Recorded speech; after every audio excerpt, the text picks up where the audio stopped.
A very good, purposeful afternoon to all of you. I do hope we have some more people walking in. This year, we've just celebrated our 10th anniversary, in fact, in January, and so I wanted to bring this to your notice. 10 years of a very purposeful journey. I just want you to see a few glimpses of this journey, which will exemplify what I have to say.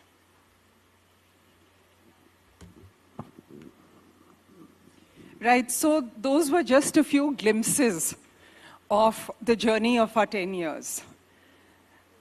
How did this happen? We feel extremely gratified, in fact. And I just want to come back to the topic of the day. I believe it is because of the purpose.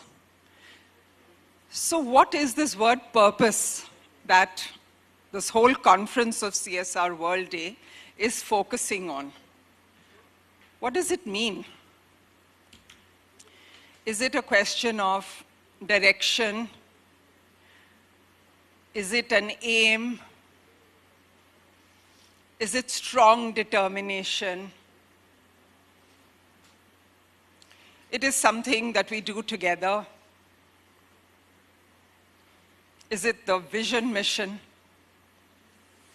Well, I guess it's a little of everything.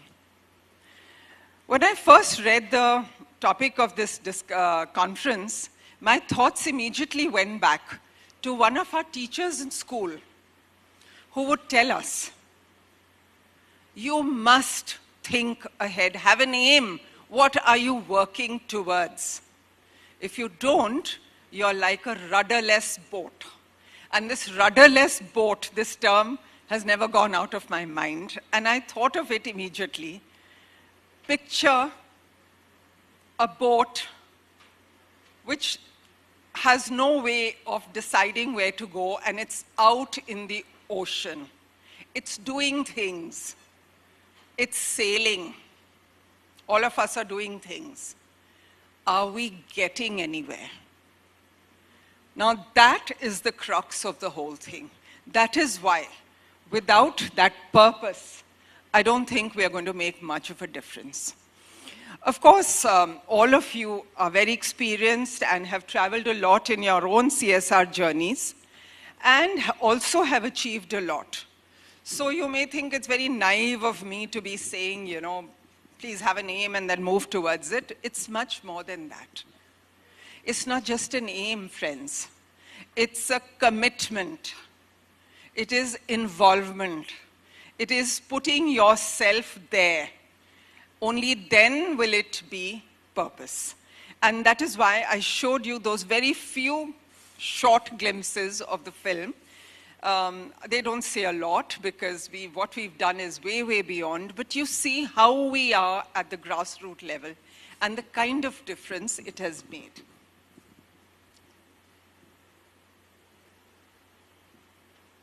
So I just want to tell you that in January 2008, when we launched the Max India Foundation, we decided that our purpose was going to be healthcare for the underprivileged. This is one of the core strengths of the Max Group, having the Max Healthcare Hospitals, Max Life Insurance, Max Health Insurance, among other companies. And we were going to do this in a 360-degree direction, which means all the parameters, starting from health concerns with prevention and cure. You see, unless you go in for prevention, are you going to spend 100 billion times more in cure without even thinking about prevention? So we decided to start at the very beginning with immunization, with screening, with talks, and various other things. We, as a hospital company, take our prevention very seriously. Then we have to create health awareness because this is the most needed part of healthcare in India. People don't know what should they be doing Or is there anything they could be doing to prevent, well, dengue fever, even cancer for that matter, typhoid?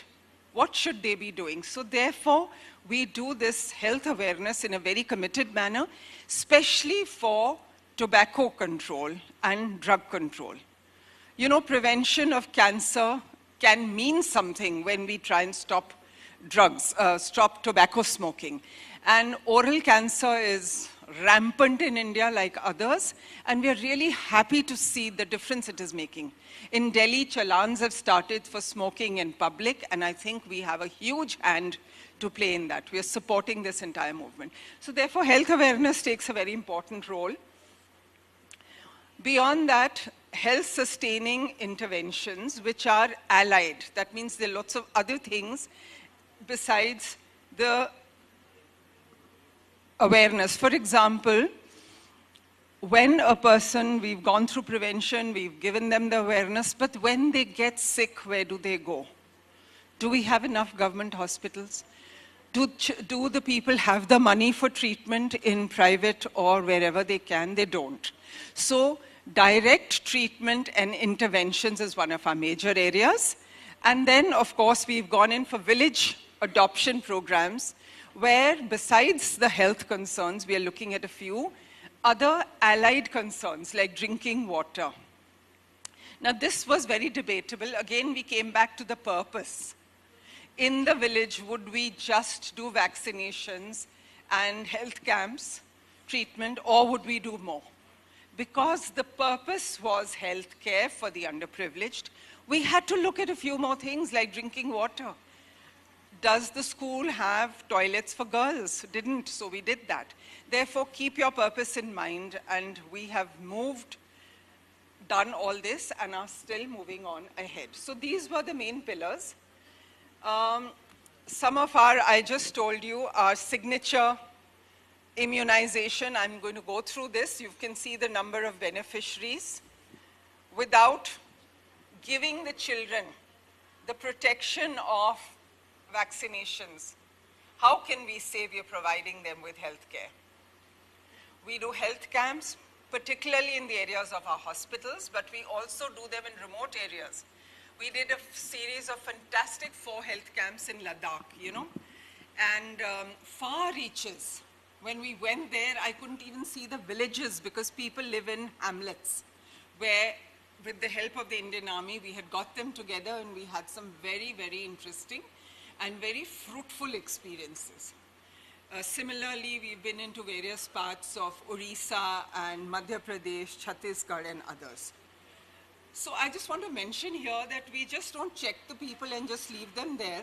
Eye camps, we give them spectacles, those who need them. We get the cataract surgeries done in our own hospitals, Max hospitals, not out there in the camps. And we do follow up further examination wherever it is required. Health awareness I spoke of. That's a very, very regular part of our program. We go into all the schools, government schools, the slum areas, and it's making a huge difference. I think Kaya Kalp, there's one of my friends is here. Yeah, just stand up. Yeah, all right. So we are using the puppeteers from Kaya Kalp, and we give them the themes, and they have made for us. Thanks a lot, and thanks for your partnership. You're doing a great job. Yeah, I just met her outside. So we do these puppet shows at our health camp. They are looking after the Kathputli community. We have given them the topics and the scripts, and when they prepare these puppet shows, those are very, very popular and extremely effective in passing on the messages for prevention of various diseases and seasonal and otherwise. So that's part of our health awareness program. We made a number of films which you can see have been uploaded on our website. And in fact, they are free for use for any NGO. If anybody wants to show something on dental health or otherwise, they're most welcome to show them. Then we are supporting a number of NGOs. Here I just want to mention a bit about the range. For example, we are supporting Can Support, which does palliative care for cancer patients. So we are supporting 2 of their 7 health centers out of which they operate, which means supporting their doctor teams, all the logistics support, the medicines given to the patients. These are underprivileged patients who have gone far ahead, and there's nothing more that can be done in terms of medical treatment for them except palliative care. So that's one. Can Kids, which looks after, which treats children with cancer. We are supporting them hugely, and we get a lot of their children from their NGO. We get them treated for cancer in our own hospitals. There's the Delhi Council for Welfare, where they are running an orphanage. In fact, it's an adoption center as well. We do medicines. We're doing medicines for several other NGOs who run clinics in Delhi among the slum people, among the rural areas around NCR. And they run regular camps. There is Ela Trust, which is very well known for many years. They have mobile vans. Now, we are supporting them for the cost of their medicine. So we're very grateful to them for what they do, for us, with us. I can see Uday is sitting at the back, and he's from Chikitsa in Gurgaon, and we are immunizing the children from his organization and doing a lot of stuff with that. So in the NGO area, I want to tell you, I spoke briefly about the tobacco, which has become very big for us in Delhi through Sambandh Foundation. We've been training the police. We have patients who have suffered from oral cancer, and through our Max doctors, there is this Voice Against Tobacco Victims. It's an organization. So they go quite often with the doctors, and when people see and hear the horrific stories of these patients now cured, it really puts them off.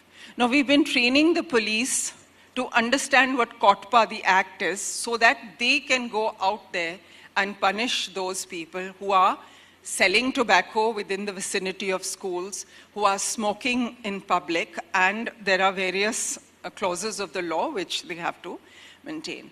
Now, besides tobacco, we have now gone into the space of drug control. There is a center in Baramulla. Now, who knows where Baramulla is? Anyone knows?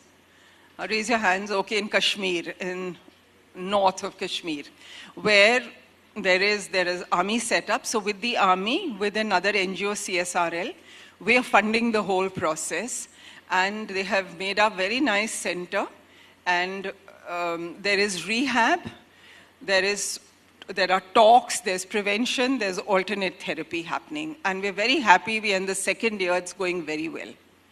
More recently, we have partnered with the UNODC, United Nations Office of Drug Control in Delhi, for drug control in Punjab. Thanks to Urta Punjab, I think all of you know how bad the situation is in Punjab, maybe even beyond the movie or not. So we have started. It's small steps, but very purposeful steps, very focused steps. Who are we speaking with? The police, the alternate therapy people, the doctors, the counselors. We had a session where all these counselors had come to Delhi, and we had UN trainees from Vienna who had come to train them. So I'm very hopeful that this will go a long way. I wanted to just tell you that our NGO support is, of course, there are very many more than that, including special children. If anyone's from Dehradun, they would have heard of Raphael. Raphael Center started years and years back by the wife of Lord Cheshire. And they have special children, and they have a hospital for TB patients. Similarly, there are a number of such NGOs whom we are very proud to support, and we are very grateful to them for the wonderful work they do. We, unlike most corporates, are way beyond just check writing. We work with them, through them, with our volunteers. We have very stringent monitoring processes in place. So, but that has to be. All right. So this is something I'm very proud of, engagement with youth. All of you know, understand that the youth is tomorrow. I would say it's today for us. And keeping this in mind, we have moved with a very, very strong value that we should engage with the youth while they are in their student years, preferably college, and school, because that inculcates in them a spirit of service with purpose. This purposeful living, if they now get an exposure while they're still in college as to what they can do, they feel very empowered, that we can actually make that difference in society which is so necessary. So I'll just quickly mention a few colleges. That first photograph you find with the iCamp with SRCC. So Shri Ram College of Commerce was doing a project with rickshawalas in the university campus. These rickshawalas used to hire the rickshaw every day. And whether they made that much money or not, they had to pay the owner. So they tried to get them loans to buy their own rickshaw, and they were engaging with them. So we came on board and we said, okay, so we can do some health checkups for the rickshawalas and their families. And we started this partnership. And we even got some cataract surgeries done. We got them some glasses. And we had a strong bonding between SRCC. They invited me many times to the college. I became their advisor. And we have a friend here. And so, you know, when they came to the office many times, and I would share what we do, hoping that we would inspire them, and they really do fantastic work. And what amazes me is they're all such excellent students, tomorrow's corporate leaders.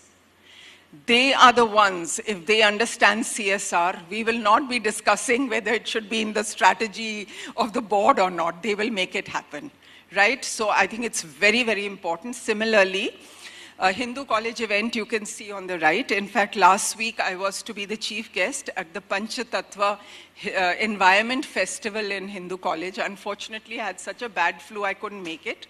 But I am their, you know, again an advisor. I'm writing an article for them. We work with them.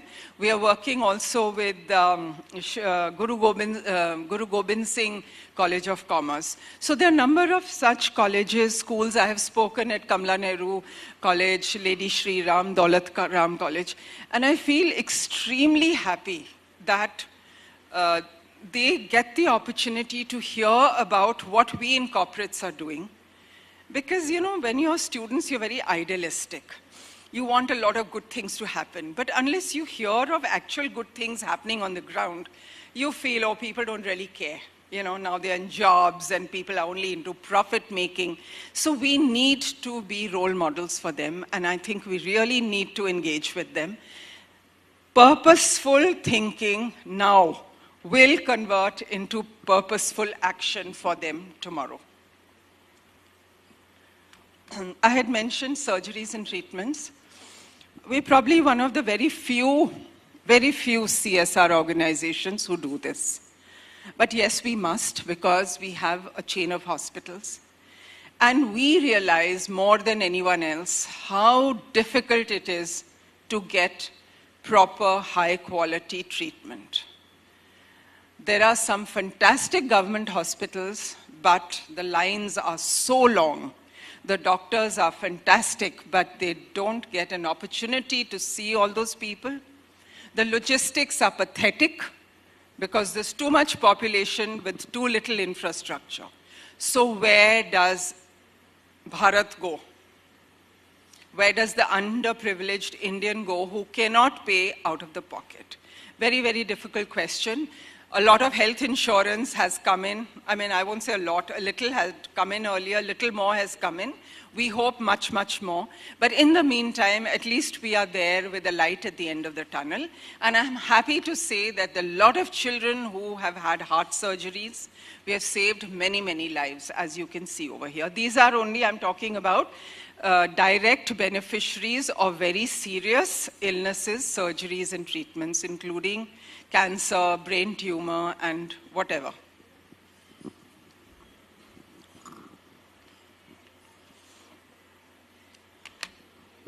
We spoke of village adoption a little earlier.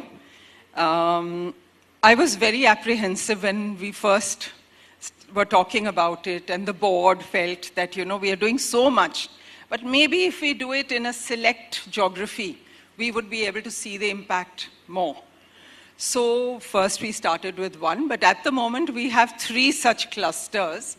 One is Village Rail Majra in Punjab, right next to the original Max India first factory.